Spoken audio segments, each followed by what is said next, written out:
Sean todos bienvenidos al canal de Sociedad Fantasmagoría, donde revisamos y exploramos todo lo relacionado con el mundo fantástico en el arte.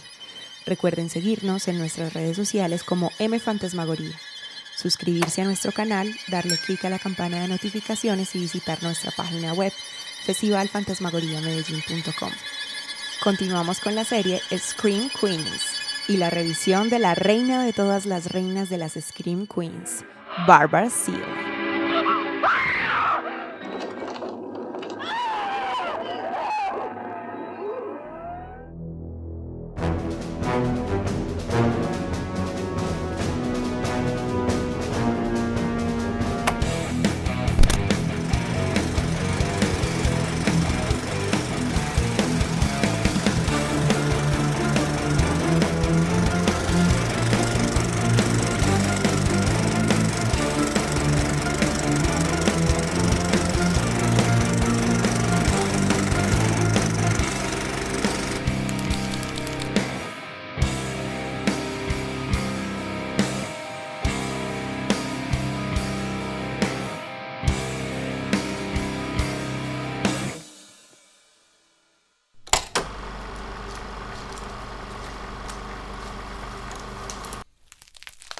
Cuando se habla de actrices icónicas y que dejaron huella en el cine de género, uno de los primeros rostros que se viene a la mente de cualquier seguidor del terror es el de la gran Barbara Seal, conocida como la reina de todas las Scream Queens.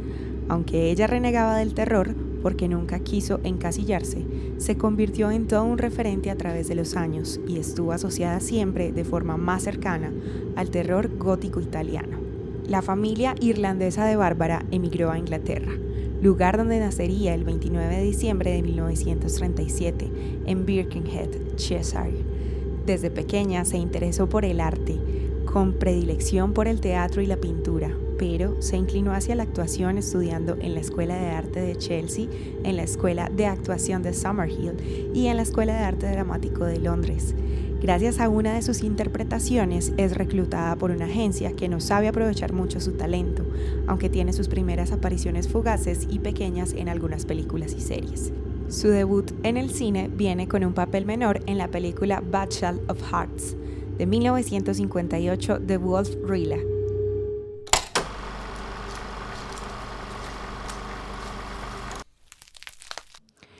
En Inglaterra no tuvo espacio para emerger, así que la gran oportunidad para Barbara Seal llegó a los 21 años, de la mano del maestro italiano Mario Bava con su ópera prima, su primera película oficial como director en propiedad, La Máscara del Demonio o Black Sunday de 1960.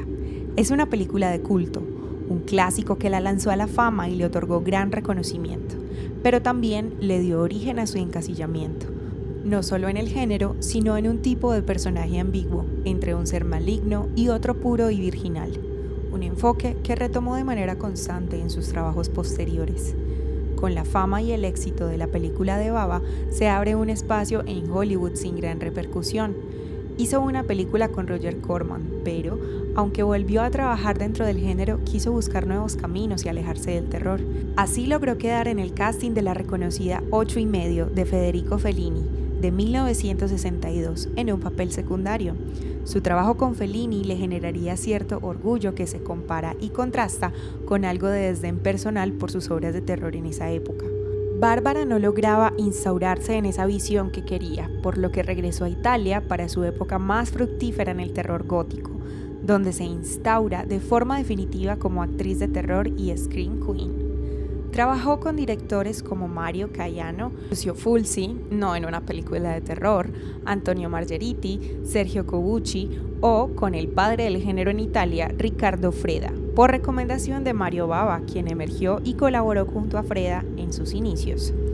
En esa época regresó a Inglaterra a actuar, pero al ser una vez más en cine de terror creció su disgusto, ya no tanto quizá por tratarse del género en sí, sino por un enfoque estereotipado en un arquetipo de personaje. En esa época se casó con el guionista James Poe y dejó de actuar por 5 años.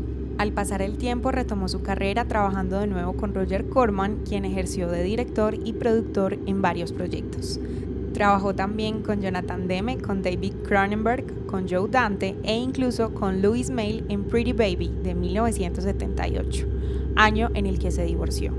En 1979 se retiró de la actuación por algo más de 10 años, tiempo que dedicó a producir, por ejemplo, la serie The Wings Award de 1983 y War and Remembrance de 1988, por la que obtuvo un premio Emmy.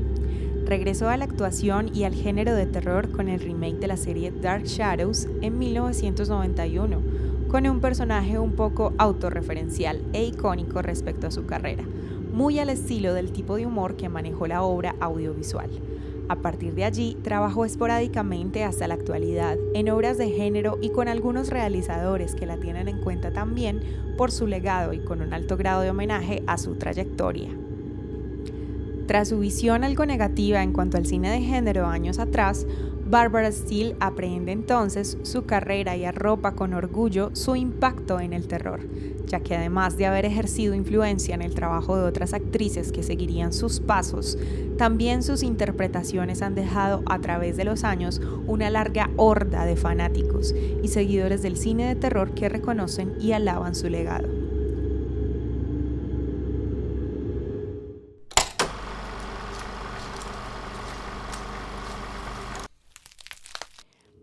Black Sunday de 1960 es la primera película de Bava, donde empezó a demostrar lo aprendido en sus inicios como director de fotografía, con su trabajo junto a Ricardo Freda, y de hecho exhibe mucho más talento y oficio como realizador que el mismo Freda, influenciando en los directores jóvenes de género que estaban por emerger en su país en años posteriores.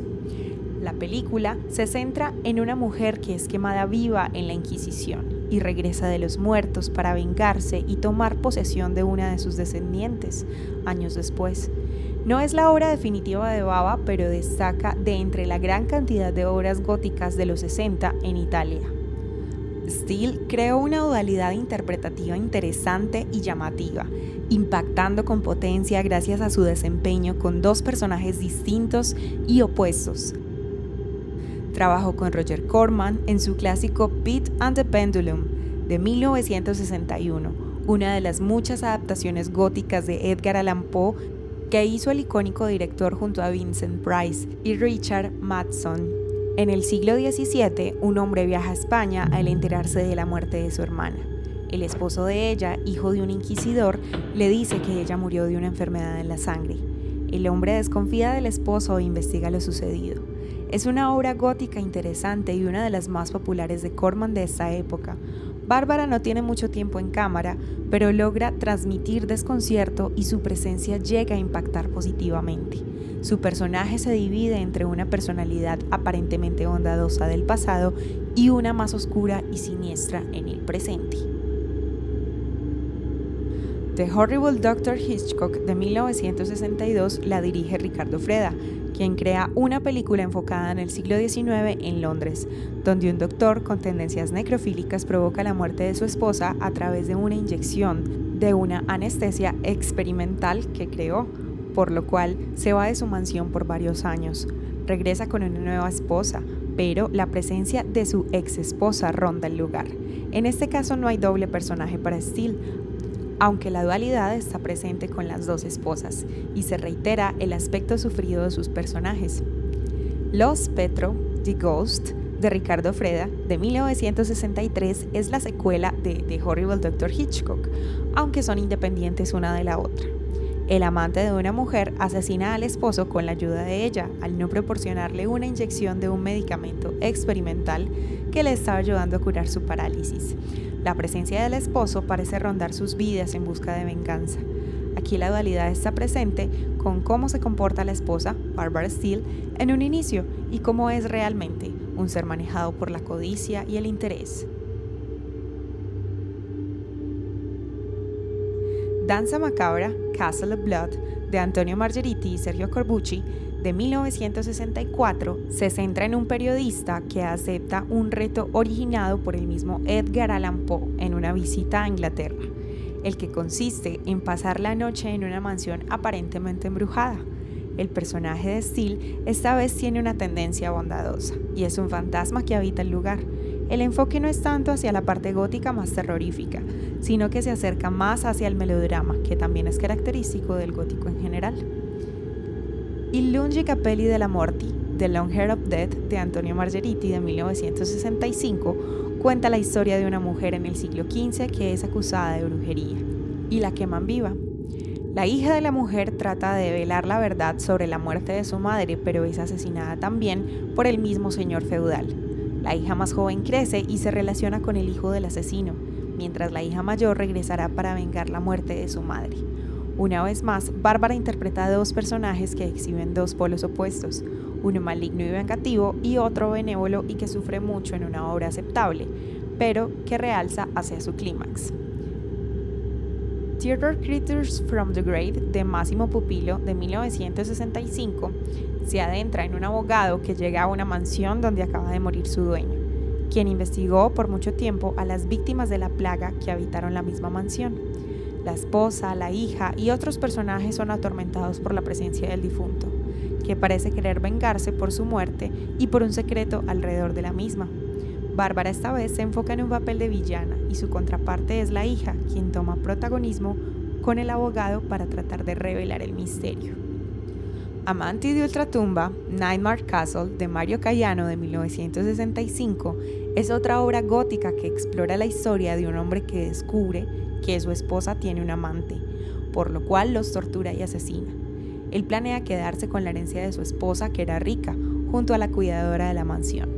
Tiempo después se casa con la hermana de su ex esposa, quien es la heredera, con los planes de asesinarla también, pero los muertos regresarán de la tumba para vengarse. Bárbara interpreta a las dos mujeres y de nuevo aparece la dicotomía entre el bien y el mal con ambos personajes, aunque el guión posee muchos vacíos y elementos que no están bien desarrollados y son simplistas. Tras el proyecto fallido de The Doctor and the Devil de Nicholas Ray, surge The She-Beast de Michael Reeves de 1966. Es una coproducción entre Inglaterra e Italia que intenta reflejar la esencia de las películas góticas italianas, pero agregándoles un toque de humor. El resultado es bastante desastroso y se desperdicia la presencia de Bárbara. El argumento se centra en dos turistas que están en Transilvania, los cuales están de luna de miel y sufren un accidente en un lago donde mucho tiempo antes se asesinó a una bruja en épocas inquisitivas. El ente de la bruja toma posesión de la mujer y su esposo y el conde Van Helsing deben intentar romper la maldición. Bárbara solo aparece al inicio y al final, porque su personaje poseído no lo interpreta ella, aunque se expone a la doble faceta del mismo.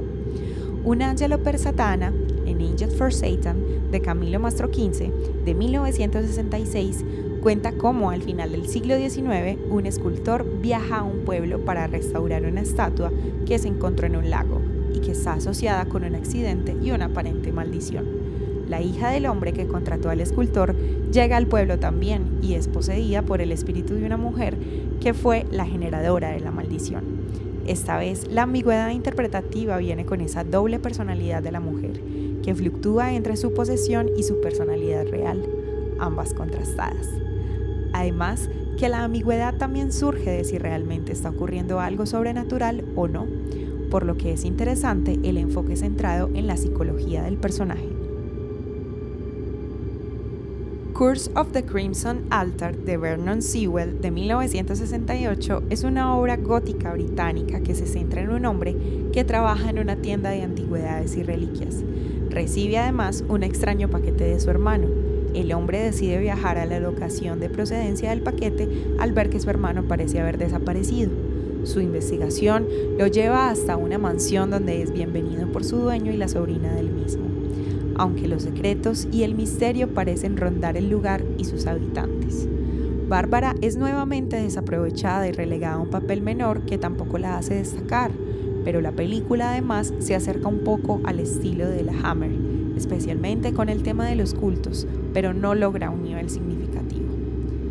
Luego surge Cage Hit de 1974, de la mano como productor de Roger Corman, pero en su vertiente de exploitation, específicamente en el subgénero The Women in Prison. Se trata de la ópera prima del buen realizador Jonathan Demme, que sigue la línea de los primeros trabajos de otros directores a los que ayuda a emerger Corman, como Martin Scorsese, Oliver Stone, Peter Bogdanovich o Francis Ford Coppola. En este caso, el resultado es irregular y claramente incipiente, debido a que es un primer trabajo. El argumento consiste en una prisión de mujeres donde sus prisioneras llegan al límite del abuso, maltrato y corrupción por parte de las guardias, la alcaldesa y el doctor del lugar, generando un motín y rebelión contra ellos. Bárbara tiene un papel algo extraño para ella y resulta poco llamativo. Shivers, de David Cronenberg, de 1975, es la película por la que empieza a ser reconocido este gran realizador y con la que comienza su etapa de body horror y su exploración en el cine de género y el cuerpo humano. Shivers se adentra en un edificio de residentes donde una propagación de unos parásitos empieza a afectar a cada persona, volviéndolos locos sexuales que contagian a los demás con cualquier contacto sexual. Bárbara tiene un rol pequeño como amiga de una de las habitantes del lugar, pero llega a generar interés por su presencia en el filme. Luego de trabajar en la obra para televisión The Space Was Murders, llega Piraña, de 1978, producida por Roger Corman. Es una de las primeras obras de Joe Dante y por la que se dio a conocer. El argumento se enfoca en múltiples pirañas genéticamente alteradas que son liberadas de una instalación militar por accidente, a través de una corriente que las llevará a sitios públicos de descanso y de campamento, con muchas personas y niños. Una vez más, Bárbara está en la película como homenaje a ella misma, con un papel secundario de una doctora que llega a hacerse cargo de la situación, sin que repercuta mucho su interpretación y el personaje. The Silent Scream, de Denny Harris, de 1979, es un acercamiento al estilo de Psycho de Alfred Hitchcock, de 1960, con toques más modernos cercanos al slasher.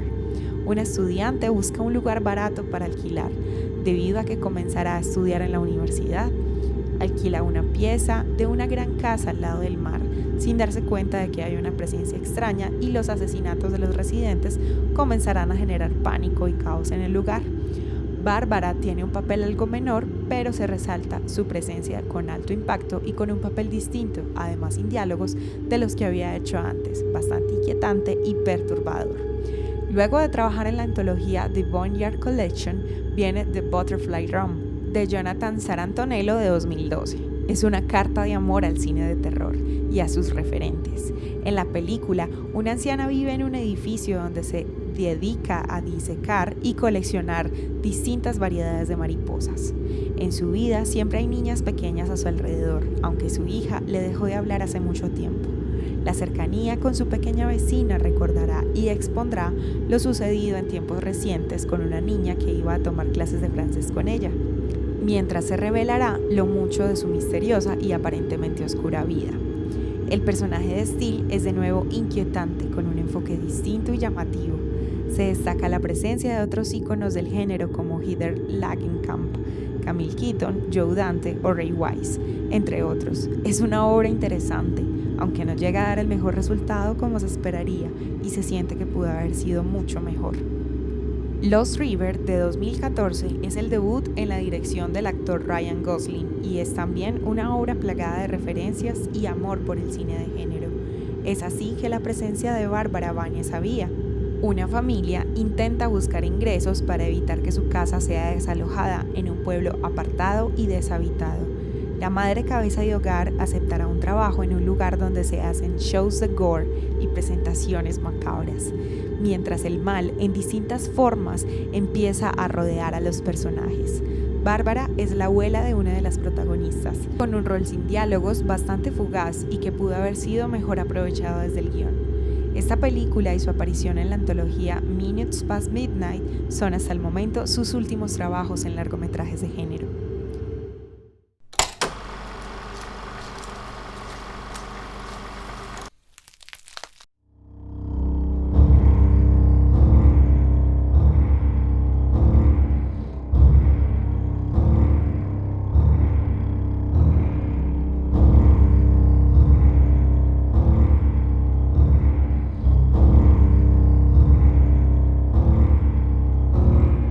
Barbara Steele se impuso por su presencia imponente, mirada penetrante e incisiva, belleza y sensualidad innata, un aire de oscuridad lúgubre muy particular de su imagen y por otorgar misterio, extrañeza y atracción a sus personajes, ya fueran moralmente descarriados o guiados por el bien. Supo desenvolverse con gran acierto por múltiples obras góticas de Italia, Estados Unidos e Inglaterra, a través de historias de venganza, maldiciones, brujería, infidelidades, traiciones y demás temáticas propias del subgénero. Personajes sufridos, bondadosos o la dualidad con otros más perversos y siniestros fueron el objeto de su máxima expresión interpretativa. Su imagen dio clase y estilizó esos argumentos de época, provocando que aumentara el disfrute del espectador en sus interpretaciones. Se recuerda entonces a esta gran actriz del cine de género y el gran aporte que hizo con películas y momentos memorables del terror. Gracias por vernos y recuerden seguirnos en nuestras redes sociales, dejarnos sus comentarios y apreciaciones del contenido de nuestros videos y recuerden siempre disfrutar del cine de género.